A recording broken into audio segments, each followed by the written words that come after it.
So you might have to seek some clarity from them. They might need to clean that up a bit. I'm not quite sure what their settings are, but everybody in New South Wales should get vaccinated. Everybody in Victoria should get vaccinated. It's our way out of this. As for clarity about what their intentions are, you probably have to speak to them. On the 5 mystery cases, yes. Is that the reason the lockdown is 7 days? If we didn't have those mystery cases, could the extension have been shorter? Are the 5 mystery cases the reason for 7 days? The advice is an extension for 7 days, and that's the position that the government's taken. Mystery cases are always a concern. Can Caroline Springs Shopping Centre be closed for 14 days? Or be Sorry, what was that? The Caroline Springs Shopping Centre, that's been listed as a Tier 1 site for some staff. Will that be closed for the next 2 weeks? I've got about half of that, I'm afraid, Samaya. I might let Jerome speak to exposure sites. Well, no one else can hear me. No one else can hear me because of the amazing contribution you're making up there. Sorry, Samaya. I think the question was Caroline Square, is it being closed? Yes, will it be closed for 14 days or just for a few days until it's deep cleaned? Right, good. We'll give this a go. So, with regard to Caroline Square's shopping centre, we spoke to all the retailers yesterday afternoon, the centre management and, of course, local council. I think all stakeholders are being very supportive. There are 3 days between the 2nd and 5th of August where all staff who work for those 3 days are regarded as Tier 1 primary close contacts and are isolating. The centre has been deep cleaned, the stores have been deep cleaned, and those retailers that can bring alternative workforces into bear will, of course, be able to trade normally. I stress again, Caroline Square's shopping centre is safe to use now. The retailers will be working on ensuring that they've got clean staff to operate within there, and that will they'll make those arrangements individually. That's obviously been closed for the next 14 days. That's right. Well, yeah. So we spoke to the principal at Bacchus Marsh Grammar yesterday, look, as a precautionary measure, and we're very grateful to his support and the support of that whole school community. It is closed at this point in time for online learning. We will continue to review that situation, of course, but at least for the next 7 days while we continue the lockdown here in Melbourne. Bacchus Marsh Grammar has been asked to close, and they voluntarily agreed to do so. I'm sorry, the staff or the students, they don't necessarily need to isolate for the next 14 days? So the restrictions that apply to the staff and students at Bacchus Marsh Grammar depends on where they live. Of course, those staff and students that live within the metropolitan area are with the same restrictions that apply to all of us, including the gentleman up on the platform, and those who live in regional Victoria will apply to the restrictions of regional Victoria. If I could just quickly talk briefly to testing and just add to the Premier's comments earlier, we are continuing to see good demand and people coming forward for testing. Testing times yesterday in the western suburbs on average were 1 hour, just over 1 hour. They are busier this morning, and we have seen through our long experience now of running testing responses, it is always busier in the morning. So those people who are sitting and looking at 3-hour queues for testing this morning, please check alternative sites across our network, more than 200 sites. Do check again early this afternoon, late this afternoon into the evening, as many of our sites are open till 8 p.m. We opened up a number of additional sites at Caroline Springs yesterday and the day before. I think there's 3 sites now operating around the leisure centre. We're opening up another drive-through at Keilor Park today, and we will continue, of course, to open up testing as and where it needs to. And Jerome, yesterday you said 400 people in Caroline Springs had been tested. Yep. Do you have a figure on today from yesterday? I do. So we have 1,200 people who were tested at Caroline Springs yesterday, so a really good uptick. We've also seen 20,000 people get tested in the city of Melton LGA over the last week, so a really strong response from residents of the Melton area. We'd obviously like to see those numbers continue to rise over the coming days, but that represents about a 3-fold increase on the rates we were seeing the previous week. How confident are you that the Altaqua school has been adequately tested and you have negative results in those? Yeah, look, we've seen a phenomenal response from a number of schools in this outbreak, including Altaqua College, including Mount Alexander College, and a number of other schools we've been talking about. We're now at sort of 88–90% testing return, negative testing returns for all of those schools, and the school community continues to do a fantastic job in supporting each other and supporting those that continue to isolate for 14 days. As I mentioned earlier, we've done over 1,000 home visits, most of those to primary close contact. They're all isolating, they're all doing the right thing. And a quick shout out to the Red Cross in particular. We've got 275 families that are being supported with welfare and food packages at home as they continue to need that little bit of extra support to isolate. And anybody who needs support, please come forward and ask us. We are there to help you isolate safely and effectively. Just clarifying said that 1,200 tested in Caroline Springs is threefold on yesterday. That's right. Yeah, so 1,200 in Caroline Springs yesterday at those local centres, and of course many other people have got tested at other centres, but that's a threefold increase yesterday from the day before. Mark. 250 people have been furloughed from Western Health. Yeah. How is that? Is that accurate? And how is that impacting your testing and vaccination capacity out west? Sure. So with regard to Western Health, my understanding of the numbers I saw this morning, Mark, is we have 114 staff at Western Health who are currently furloughed, and they are furloughed because of they've been involved in Tier 1 exposure site. A number of those staff in particular are, of course, parents of children at the schools that we're working with, and of course they are now having to isolate along with their children. And look, my thanks to them for doing that work. Western Health, like all of our health services, have very strong operational plans in place around the furloughing of their staff and supporting those staff through those arrangements to ensure our health services remain safe. As the Premier said earlier, we will, of course, make operational adjustments to where we ask people to get their health services to make sure that none of our health services are overloaded. Is that having any impact on the vaccine or the testing side? No, not at this point. I mean, we've cleared it. There's Russell and his team at Western Health are doing a fantastic job juggling a number of different demands. It is absolutely entirely possible that we'll reallocate some of our vaccination and testing staff as necessary. We'll bring them in from other centres. So at this point in time, this is the kind of contingency plans we have in place. That's what we plan for. That's what we work to. Just on authorised officers, particularly doing home visits, we've interviewed someone who says they were approached by someone claiming to be an authorised officer and then asked them to perform sexual acts to get out of hotel quarantine. I don't know if you're aware of that case, but how confident are you in security, and do you have any update on the investigation into this? Oh, thanks, Mark. So let me first say I'm aware of a police investigation into someone impersonating an authorised officer and seeking to enter into the home. That must be an incredibly distressing and frightening experience for the individual concerned, and I extend my sympathies to her. Let me be very clear. Authorised officers, when they make home visits, there are three things we should all be aware of. They will always be in uniform. They will always have appropriate identification, and they will never, under any circumstances, seek entry into your home. So please, if you're being visited as part of our home visit programme by one of our authorised officers, ask for their ID, check their uniform, and if they're asking to get into your home, shut the door. Police believe that the information that individual had on an iPad was legitimate. Police believe that the information that individual had on an iPad was legitimate.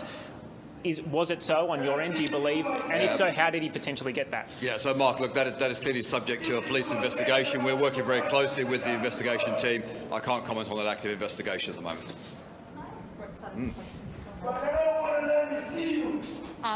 Given we've had a lot of transmission, obviously, in shopping centres, schools are a bit precarious as well, are you confident with the level of ventilation at shopping centres and schools? And do you think moving forward there needs to be an assessment in those particular settings? I think we've got a huge bit of work to do with ventilation across the board in so many indoor settings. The reality is there are tens of thousands, hundreds of thousands of indoor settings that need infrastructural change in order to be well ventilated. That can't happen overnight. It can't happen in schools overnight. It can't happen in restaurants. It can't happen in shopping centres. They need to do whatever they can to improve ventilation through opening doors, opening windows, HEPA filters we've talked about that use high filtration to take viral particles out of the air. That's part of the solution. CO2 monitors will be part of the solution. We've had those conversations with Cabinet and with some of those sectors, but that's a huge piece of work and it can't happen everywhere instantaneously. Our IPCAR team go out and do assessments for particular places where there have been transmissions noted. And they will feed back to us if there's a real ventilation issue. They've done it in apartment buildings, they'll do it in some of those other settings, and if there are some temporary uplifts we can do to ventilation, then we'll do that. That might be introducing air scrubbers or air purifiers, for example. How quickly could that be brought into some of those bigger risk areas like the shopping centre or areas of the shopping centre? Look, there are literally thousands of them, so it's not something to do overnight and something that they need to take some responsibility for to the extent that they can do it without huge structural changes taking place. But we've got terrific research, guidance online, and lessons from unfortunately, from our hospital and aged care settings where transmission has occurred because of inadequate ventilation and the structural constraints that are, a feature of hospitals across Australia. So those lessons can be applied tomorrow in many places, just using the principles of airflow through some of those indoor settings. Apologies if it's already been asked, but is a week enough to get this under control and, enough people in quarantine for you to ease restrictions? I hope so. We never know what the days will bring. We know what will work in these circumstances. If testing is high, if anyone who's symptomatic is getting tested and we can identify those actual cases of coronavirus out there, then we can control them. When we control them, they're quarantining, we get ahead of it, there are no new exposure sites. Every new case arises who's spent their entire infectious period in quarantine. That's what happened in southeast Queensland, that's why they're out of their lockdown now. That's what's happened in every previous outbreak that we've had in Victoria. So we know the principles that will get us there. We need everyone to do that to make sure we can. So you feel comfortable if there's like 10 or 15 cases as long as they're all in quarantine? Look, I don't want any cases arising, but if they're 10 and they're all in quarantine for their infectious period, I know that's not a risk to the general community. So I'd love to see that. But we do need to know the cases that are out there so that we can take the appropriate actions, find everything, find all those transmission sites to be able to control it. How many days do we need no infectious people in the community for before lockdown? Oh, there's no magic number. We need as many people to be isolating from right now, but that requires people to be known to us, and that means testing with symptoms. That means to the fullest extent that we can, following those restrictions. If you can do shopping online, do shopping online. If you can do a week's shopping now, rather than go out every day for 1 or 2 items, that is much better. You are reducing your risk of needing to go to Melton Shopping Strip, CS Square Shopping Centre. Those are current exposure sites because people go there frequently. If we can reduce the volumes of people going, that reduces the risk of people being exposed. But we've seen the cases isolating go from 25% yesterday to 70% today. When do you realistically think we could start to see 100% of those? Look, we're getting there, but clearly with mystery cases, because they were not known, they were not identified as primary close contacts, they will not be isolating. They'll be limiting their movement, as is everyone in lockdown, but they won't be isolating fully because they weren't known as PCCs. So that'll be a challenge. We don't want any more of those, and that's what my call out for testing is, because we find you, you quarantine appropriately, you isolate, and your household and other close contacts can do the same. Oh, I was just going to say, the aim is obviously to have 100% isolating before next Thursday. That's absolutely right, yeah. Let it be tomorrow if it may be. Brett, you said earlier you're confident we're getting ahead of it. So I guess where are we placed right now? Are we keeping pace? Have we slipped behind? Look, we're at the heels of it. When you've got these unlinked cases, it's a concern, but we are very gratified that those individuals tested early and really have the minimum kind of exposures that you would expect during lockdown. So following the rules, doing the best that they absolutely can, getting tested quickly, so that's all good. Just on the New South Wales Premier, I asked the Premier this question before. Gladys Berejiklian's indicated she'll ease some restrictions when 50% of the population's vaccinated. How nervous does that make you? And also, does that mean that we're going to be prevented from travelling there, say, until the end of the year? Look, it's not a matter for me to comment on what New South Wales government is doing in relation to changing restrictions. As the Premier said, they might be some tweaks to the current restrictions within Greater Sydney. But we will protect Victoria with all of the mechanisms that we've talked about, our specified worker permits, all of our other permit systems, the classifications for zones, the border controls, and the agile roving patrols by VicPol. They are all mechanisms to protect Victoria. To the extent that it needs to go late into the year, it'll go. If New South Wales can get to a point where those risks are really diminished, that'll be great for them. That'll be much better for Victoria, no question. When are you expected to review South East Queensland as a red zone? Or every day. Look, they're doing very well. I think it needs another couple of days to see that they are still completely in quarantine, those new cases that are arising. Cairns has only had a few days, but we'll have a look every day and hopefully by the end of the week. New South Wales is experiencing a wave similar to what we experienced last year in terms of the settings, essential workers travelling, people not isolating, home visits in low SES communities. And I'm assuming you've communicated all of this in AHPPC to your New South Wales health counterparts. Do you know what they've taken on board? No, look, I don't.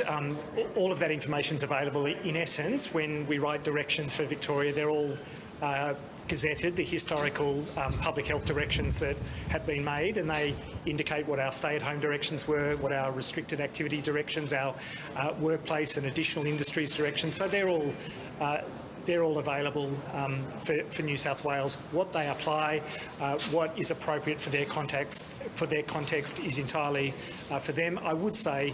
Tonight, what's your message to people? Protests don't work against this virus. Screaming and shouting doesn't work against this virus. Being frustrated and angry, I understand that. Bam, bop, bada bop, boom, pow.